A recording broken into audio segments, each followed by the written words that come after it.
Hey everybody, this is Erica, and I'm going to be briefly discussing with you guys some of my feelings behind the psychoanalytic approach to therapy.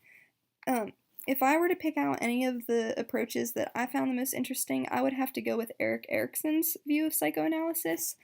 I really enjoy how he uses the psychosocial developmental stages to describe different stages in life. I think that people have to overcome certain stages and boundaries in life in order to move on to the next. And if they don't move on to the next and are stuck in one of them or are forced to move on to the next without fulfilling all of the obligations within the prior stage, then they're going to have to go through some major conflicts in order to do so. And they're going to struggle.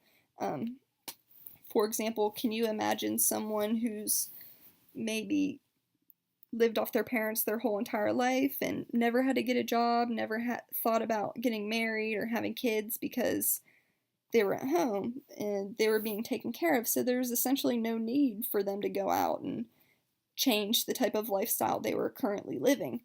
Therefore, they haven't. But if some freak accident happened and they were forced to move out and live on their own, that person's definitely going to struggle and have to overcome some personal issues in order to effectively live.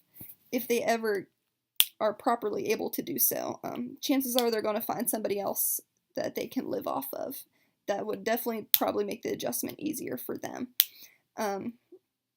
As I was reading, some of the things that I didn't agree with was the classical approach to psychoanalysis.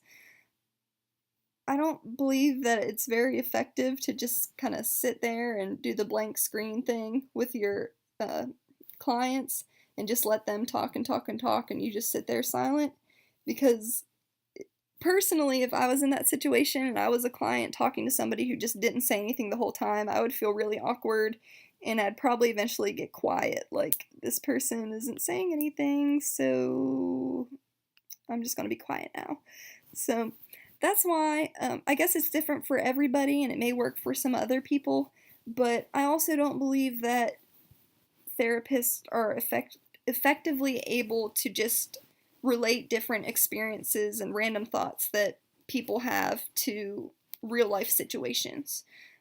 For example, how traumatic would it be if somebody made up some story in their head that just randomly popped up and a therapist was like, yeah, that happened to you. So you're experiencing this because that happened to you. That's why you're thinking about this. And it actually never happened and it actually messes the person up later in life. So that's kind of why I don't really feel very comfortable with the psychoanalytic theory. I also believe that people can change later in life. I definitely believe that things that happen to them early in life and the morals and different standards that they live by affect them later in life, but I don't necessarily think that people are permanently stuck with those behaviors or stuck within stages indefinitely. I think there is room to improve and to grow, I guess. So that's all I can think of right now. I hope it made sense. If anybody has any questions, please let me know.